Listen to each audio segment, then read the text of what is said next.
Ishirahamwe bimenye Burundi Communication Center rirabandanya kumenyesha abarundi n'amakungu bumviriza ikiganiro urugendo gishikirizwa no witwa Nicola Augustin ko giyemirije ibinyoma yaremetse uburirongoye mu rugendo rw'amajana 771. Uyu mugabo ni nterumve ko avuze ngo turagirizwa na bamwe n'abandi nabatubwira amazina ivyo badatahura tubibasigurire bongere berekane izo nyigisho z'ubugwanko aho gwameze ya kwa muganga barebe kugifita ubwo bishirahamwe bimenye Burundi Communication Center twagira tubamenyeshe ko inama ya komite nkuru yafashe ingingo yo kongera ko imisi 15 ku kiringo cyo gutanga imitahe haba ku mugambi w'uburimyi canke ku mugambi wo kugurura radio bimenye FM. Tubibutse ko umugambi w'uburimyi hasabwa make ya nyuma 75,000 tukaba duhaye akaryo n'abifuza kuyongera ko bokongereza umutahe batanze atawurengeje imitahe 10. Hey y'all, come look at this. Batangiye kutwigisha yuko ari ibintu bijyanye no kwiteza imbere, harimo kwiteza imbere aho mugakotiza hanyuma ishyirahamwe mugo muri family rimwe rikabarihira 70%, hamwe namwe mugakimuriha 30%, no kuvuga ibikorwa muba mwagize mwakoze notama nko kwigisha icyongereza, gukina amasinema, amapièce de théâtre n'ibintu bijyana na entrepreneuria. Basaba ntuze komite abantu 5, hariho perezida, vice, trésorier, conseiller, twari 5. Twagize n'amanama mbere banadusaba ko twogira ntuze ya tworondera inzu yo gukoreramo ntituyironse, atavuga ngo none mufise angahe, turamubwira azi ko yavuga ati mwe mufise 30%, ishyirahamwe ryobatera 70%. Twararindiriye amaso ahera mu nzira, rero mu magroupe tukaturumva batangura kuvuga nyene ibintu vya histoire zabaye, mugabo ukiyumvira n'ibintu bifatana gute n'ibintu vya entrepreneuria, kuko mu bisanzwe objectif y'ishyirahamwe kwari ukwiteza imbere kw'abantu, mugabo munyuma ukacubabwira ibintu vya mwakuyu bidatomoye, hanyuma bakaguma badusaba amahera tonke ngo dukotize 3,000, bose kavuga ati n'ibihumbi 3 n'ivyo kugira iki exactement.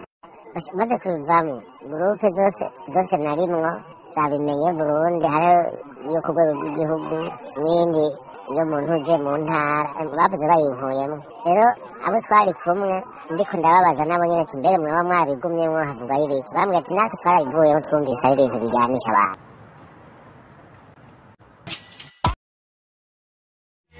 Wewe ntaco yishigarije kugwanko yanka BBCC no kugwanko yanka severe, mbere uvyumvirije ashaka no gufuta ibwirizwa shingiro kuko yarahiye ngo nta moko ari mu Burundi, kandi no mwibwirizwa shingiro tugendera ko bayavugamwo ubumwe bw'abarundi bwatosekajwe n'abanyamahanga na cane abakoroni, kandi abakoroni si bose. Ubumwe bw'abarundi bwatosekajwe n'abakoroni b'ababirigi. Tuze mu gihe cyo kumenya ukuri no kurekuriranira no kunywana. Vyatanguye igihe haza bashiraho itegeko. Iryo tegeko ryashinzwe n'umwami w'abirigi yitwa Albert wa mbere, hari tariki 21 ukwezi k'umunani umwaka w'1925. Kugeza no munsi rero n'iryo tegeko ntirafutwa. Iryo tegeko ryaranga intwaro muri Kongo, ariyo Repubulika ya Demokarasi ya Kongo no munsi mu Rwanda no Burundi. Iryo tegeko rero ryaje rivangura abarundi bifatiye mu gupima abarundi amazuru, amatwi, amaguru, uburebure, ubwaguke n'ibindi. Umukuru w'igihugu c'u Burundi amyesha ko yatanguje urugamba rwo gusezerera amoko yise ayamomekerano. Umenye umuryango wawe wagutse umenye bizodufasha gukomeza ubumwe, kuko abantu zosanga haje ko arimvira nabi barabanye umuryango, kuko zaje umuryango ubu bwoko baze gutwomekera rw'amaparati mu biyo miryango benshi bose imiryango itari mike wasanga ngo abahutu, abatutsi n'abatwa.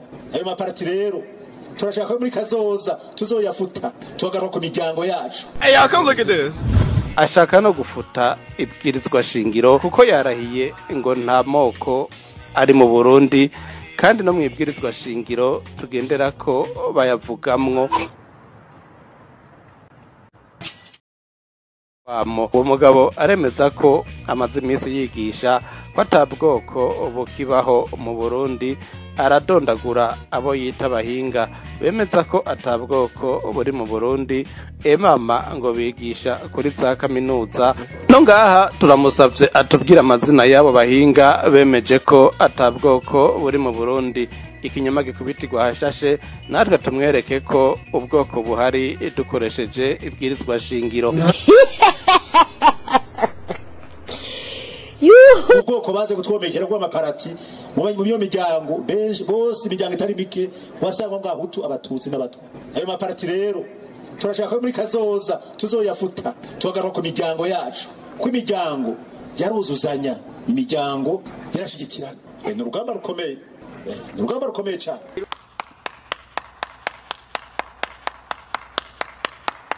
Kuko abatize kaminuza ntibakibita n'abahutu babishe bahagaze. No ngaha turamusavye atubwira amazina y'abo bahinga bemeje ko atabwoko buri mu Burundi.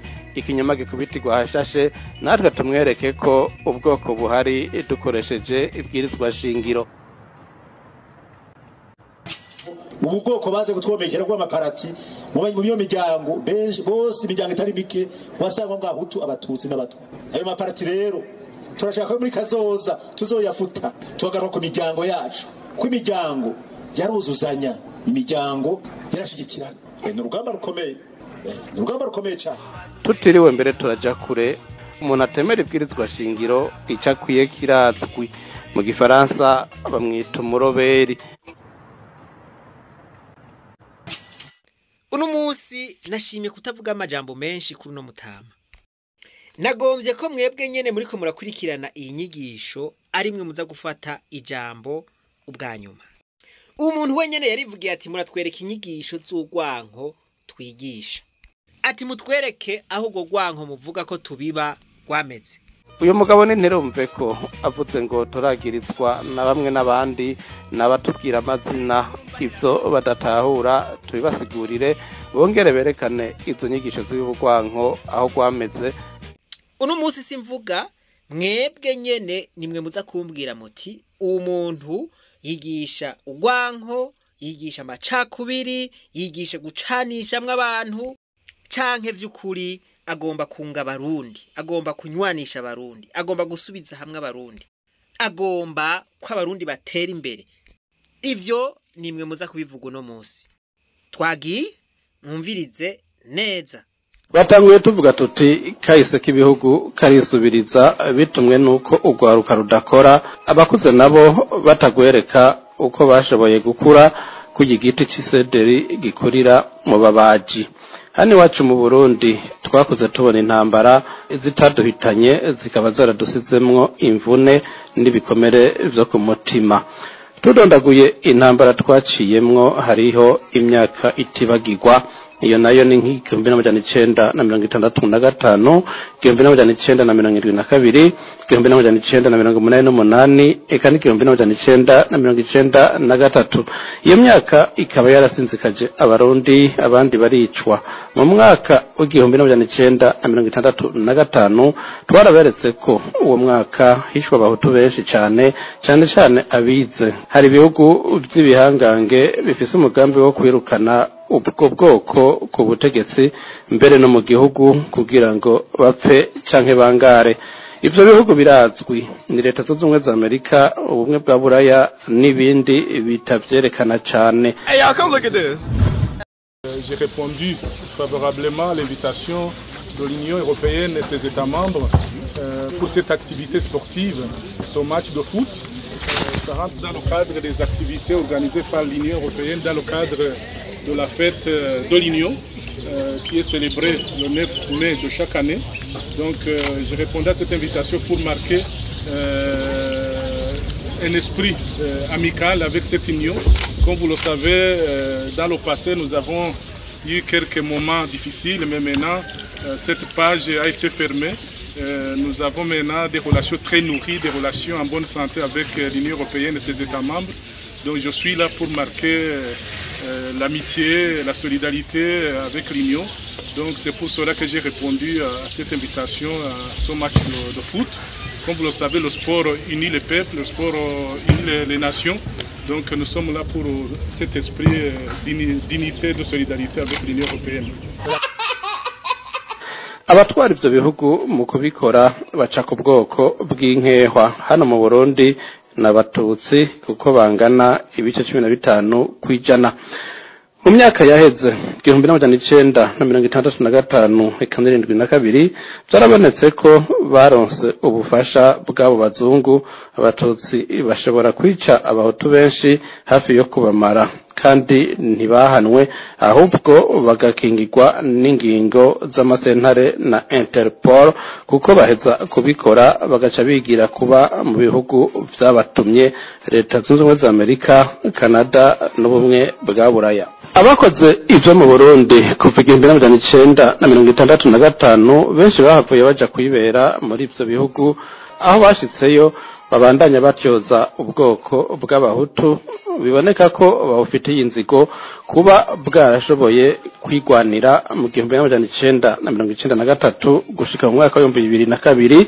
demokrasi ikagaruka kuva mu 2005 barayihungabanya irabananira kuva 2005 gushika 2015 igera rya nyuma bakaba bateye amakambi ya gisirikare bibaza ko bayafashe baca gusenyura intwaro canke bicwe bice bisamirana ku maradiyo yose kwihonya bwo kujya abatutsi mu Burundi ritanguye hanyuma bice bigenda nkuko byagenze mu Rwanda 1994 ico Burundi bwaragisimvye ya makungu yabatuma kuva mu 2015 acha dufatira ibihano byo kutaduha imfashanyo abarundi dutungwa no gukora kuko dufise isi imera imvura igwira ku gihe iyo ntibashobora kuyihagarika baca babona tubandanije tubaho ukuboko kwabo kutarimwo imyaka 5 yaraheze ataco tubarondeyeko aho baboneye iyindi manda iratanguye ngabo baciye bahindura umukenyuro wo kutwiyegereza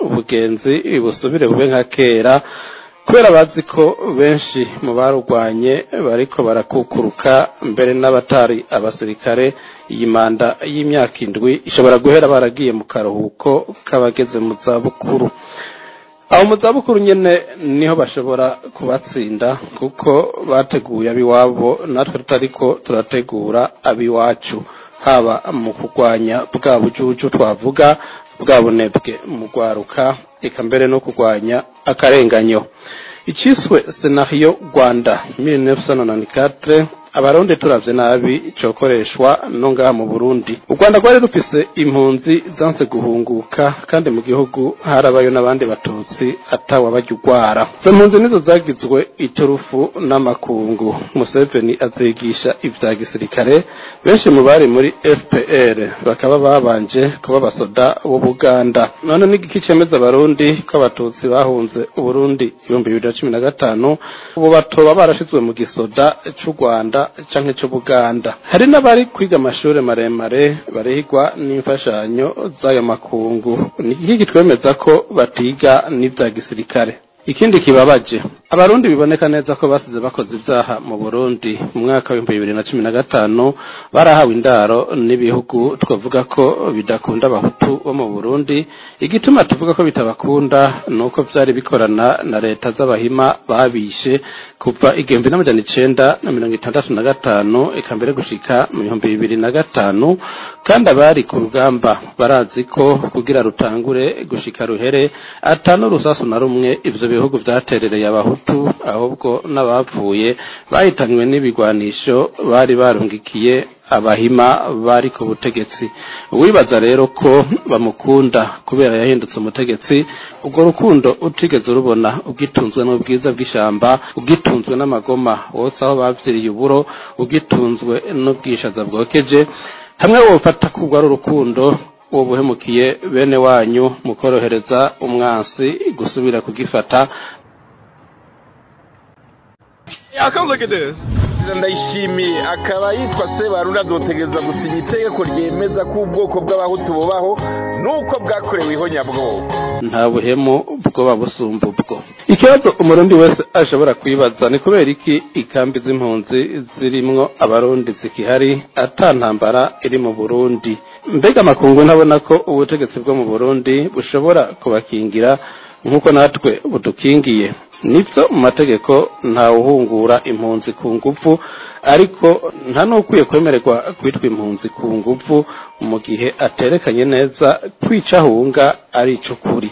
Izo mpunzi nizo zama zikorerwa ko amapolitike yo guhungabanya ibihugu mu gihe abanyapolitike bazigize ibiraro. Biramaramaje kuba hakivugwa amakambi y'impunzi zahunze 1993 byarahindutse ibisagara bibamwo ubwoko bumwe, naho ntibitanga amahoro ku basigaye mu mitumba.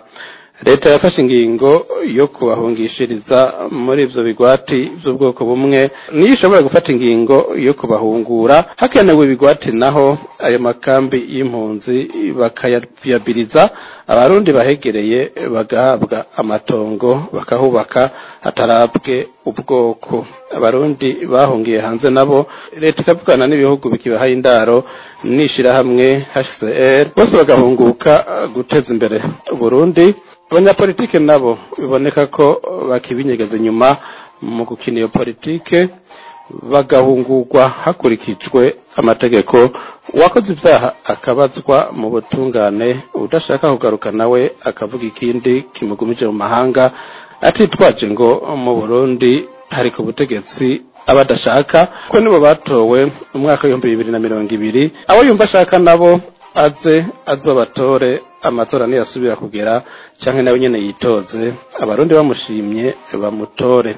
Kuguma batyoza igihugu cacu binyegeje mu mahanga biboneka ko bariko barategura inzira yo kuzogaruka batera intambara nk'uko FPR yabikoze ku ntwaro ya Habyarimana 1994.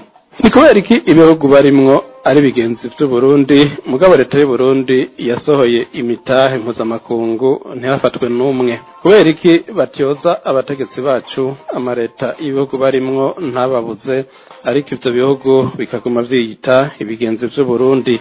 Kubera iki abo barundi badashaka kuza kuba ku Burundi bashinga amaradiyo mu bihugu barimwo bakiha intumbero yo gutyoza Burundi n'umugambwe uri ku butegetsi? Ivyo bihugu ntibibakomakome, ariko bikihutira gusinya amasezerano na leta y'u Burundi. Mbega leta y'u Burundi nayo ntiyoshira muri ayo masezerano ko abo barundi bayitukira mu mahanga bobanza kurungikwa mu butungane bw'u Burundi bagacibwa urubanza rujanye n'amategeko y'u Burundi nimba bacemera ko ari abarundi?